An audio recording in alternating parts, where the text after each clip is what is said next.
Esta amostra veio do Japão, do Sr. Masaru Emoto. Sr. Emoto ficou terrivelmente interessado na estrutura molecular da água e o que a afeta. O recado é o da mais água. receptivo dentre os 4 elementos.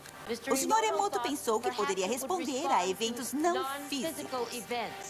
Realizou, então, uma série de estudos, aplicou estímulos mentais e a fotografou com um microscópio de campo escuro. Esta primeira foto é uma foto da água Represa da Fujiwara antes. E esta foto é a mesma água após receber uma bênção de um monge zen budista. Represa Fujiwara após Agora, oferta de nessa próxima prece. série de fotos, o Sr. Emoto imprimiu palavras, colocou-as nas garrafas Água de destilada. água destilada e deixou-as por uma noite. Esta primeira fotografia é uma foto da água destilada pura, só a essência de si mesma. Essas fotografias subsequentes, como podem ver, são todas diferentes. Esse é o Shi do amor. Shi do amor. E aqui podemos ver o obrigado. E podem ver onde ele colocou a palavra nesta garrafa aqui. Mas os que leem japonês já sabiam disso. O Sr. Emoto fala sobre o pensamento ou a intenção sendo Obrigado. a força motriz em tudo isto. A ciência de como isso realmente afeta as moléculas é desconhecida. Exceto Você para me as enoja, moléculas vou de matar agora. você. E é realmente fascinante se pensar que 90% de nossos corpos é formado de água.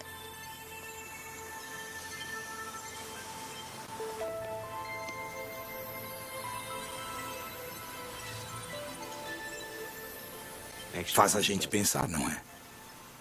Se pensamentos podem fazer isso à água, imagine o que nossos pensamentos podem fazer conosco.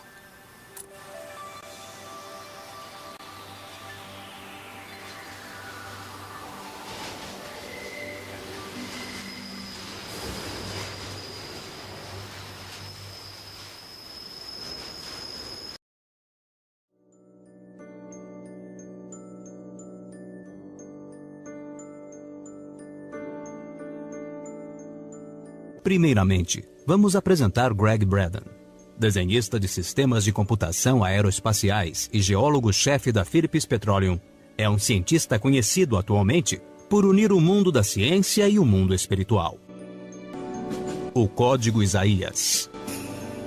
Apesar de pouco conhecido ainda, a descoberta do grande Código Isaías nas cavernas do Mar Morto, em 1946, revelou a chave sobre o nosso papel na criação.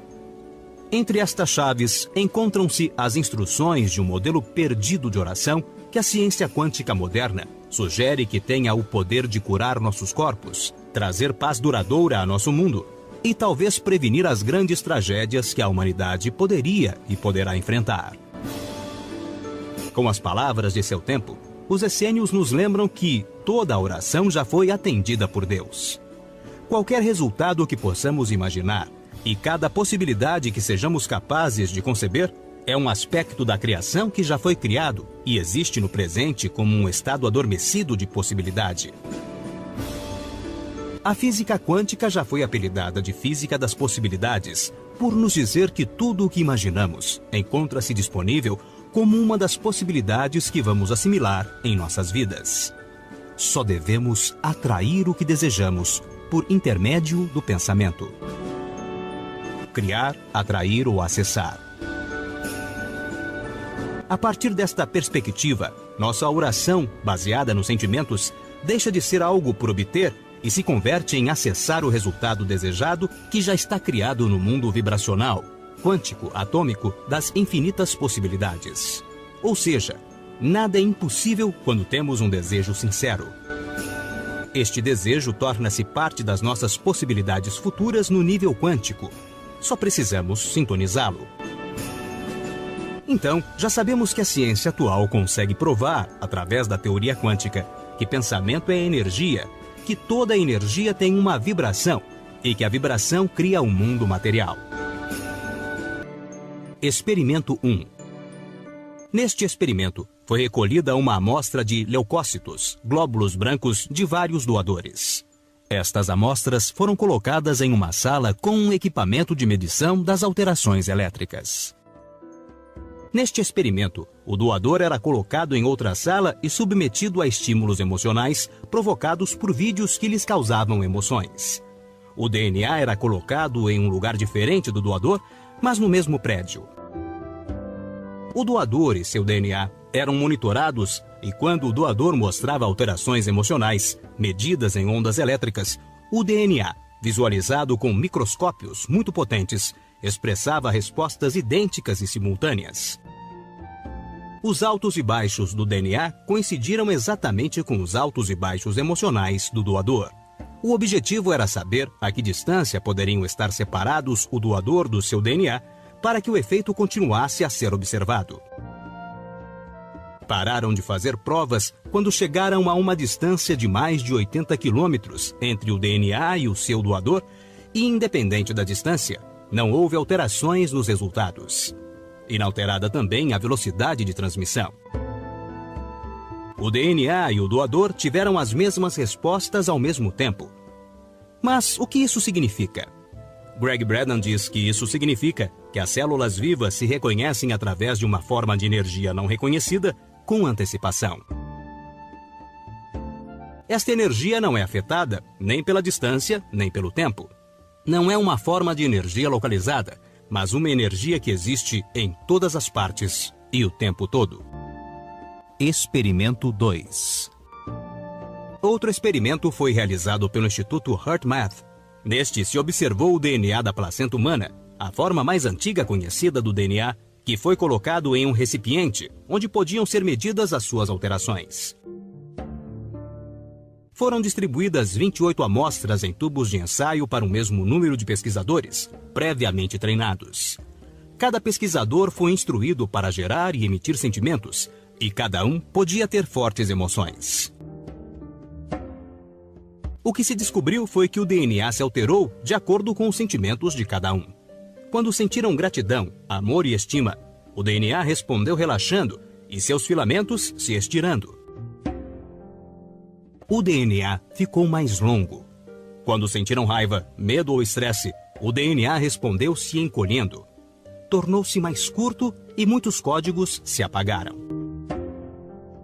Alguma vez você já se sentiu carregado por emoções negativas?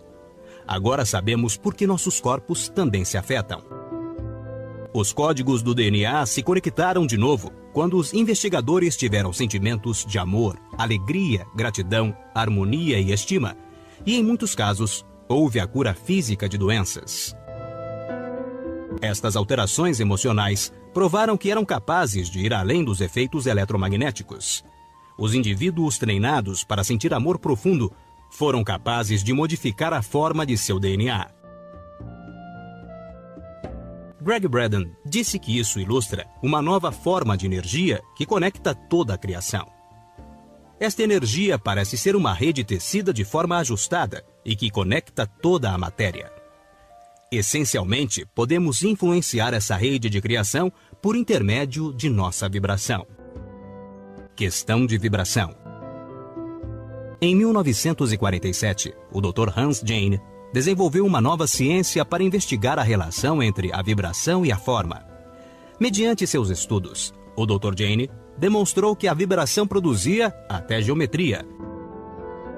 Ele produziu uma surpreendente variedade de desenhos geométricos, desde alguns muito complexos até outros bastante simples, em diversos materiais, como água, azeite, grafite e enxofre em pó. Cada desenho era simplesmente a forma visível de uma força invisível.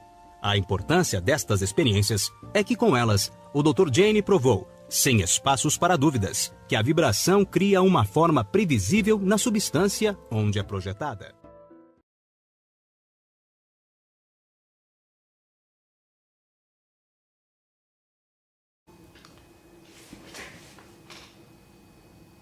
O que é apometria?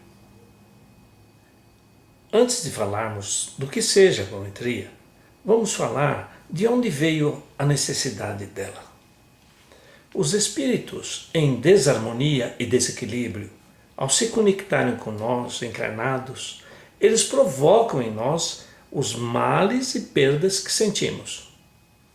Desde o início dos tempos do Espiritismo, essa questão foi chamada de processo obsessivo e, para debelá-la, instituíram um formato que chamaram de desobsessão pelo diálogo fraterno, isso é, pelo diálogo amoroso e fraternal com esses espíritos, se procurava demovê-los da ideia de revolta, do desejo de vingança. Com a mudança se restabelecia a saúde da pessoa acometida do mal chamado obsessão.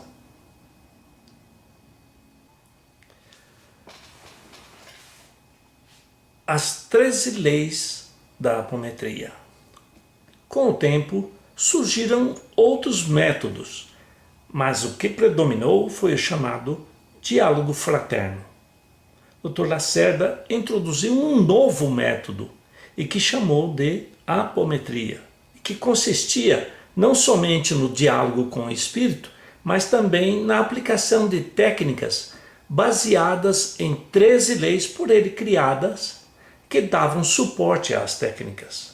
Assim, a apometria é um método de abordagem e de tratamento do processo obsessivo, utilizando as 13 leis da apometria.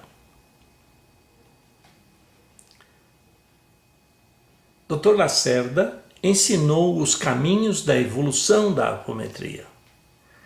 Dr. Lacerda deixou muitos conceitos a serem explorados pela evolução da apometria. Na magnífica obra Energia e Espírito, as folhas 13, ele nos ensina que há também formas de energia mais quintessenciadas, tais como a energia do pensamento, da vontade, do espírito, que aparecem como características específicas da realidade do espírito. E as folhas 14 traz também: podemos aplicar energia sobre espíritos com resultados surpreendentes. Mais adiante, nas folhas 34, o Dr. Lacerda diz: a atuação desse volumoso fluxo de forças permite que se façam verdadeiros milagres entre os espíritos. O encontro das ideias de Dr. Lacerda, Ramatiz, Einstein e física quântica. Aos ensinamentos de Dr. Lacerda, juntamos os experimentos científicos mostrados no vídeo com os cristais da água e do DNA. E por último, trazemos a lição de vida que Albert Einstein deixou para sua filha, onde ele explica que a força universal é o amor. Transmutação dos sentimentos negativos. Comprovadas a teoria de Dr. Lacerda, tínhamos de aplicá-la na apometria. Assim o fizemos, o que deu outro rumo em nossos estudos e trabalhos, quando então priorizamos esse formato da transformação das entidades em desarmonia e desequilíbrio através da transmutação dos sentimentos que eles eram possuídos, aplicando tão somente um enorme fluxo de energia amorosa. O pensamento como mola propulsora. Ramatiz. Palavras de Ramatiz. A transmutação, processo de transformação de algo comum em valioso, ou alquimia cósmica, ocorre em todos os planos da existência, visível e invisível, na acesse evolutiva do espírito. O homem, criado à imagem e semelhança de Deus, pode criar, tendo as mesmas potencialidades do Criador. O pensamento é a mola propulsora que faz a ação nos 7 planos ou campos vibracionais. Elementos, estruturas moleculares e espíritos se transformam quando sob a ação de uma energia amorosa produzida pelo nosso pensamento. Com base nesses conceitos, montamos nossa apometria com a orientação de que elementos, estruturas moleculares e espíritos se transformam quando sob a ação de uma energia amorosa produzida pelo nosso pensamento. Claro que os resultados da nossa apometria dependerão desse fluxo de energia amorosa. Com as experiências dos anos, fomos moldando formatos que pudessem auxiliar a produção dessa energia amorosa.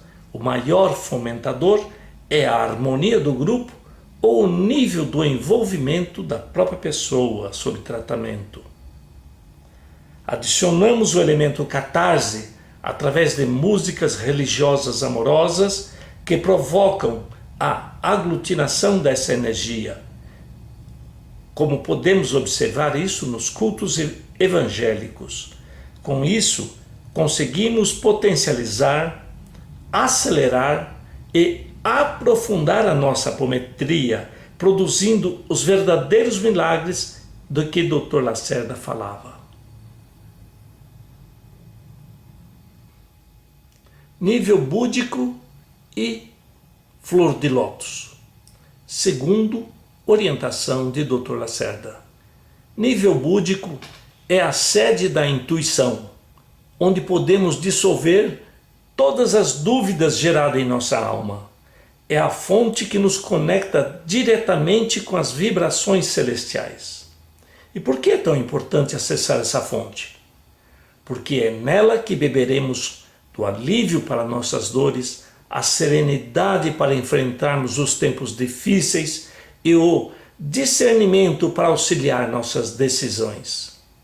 E precisamos atingir o nível búdico porque, segundo nos ensinou o Dr. Lacerda em seu livro Energia e Espírito, todo espírito que atingir essas regiões por seus próprios meios, que são fruto da evolução, estão redentos e salvos, na mais ampla expressão. Nessa faixa, os personalismos egos desaparecem. Com isso, desaparecem também os conflitos e todas as diferenças. Daí que a harmonização é muito mais intensa.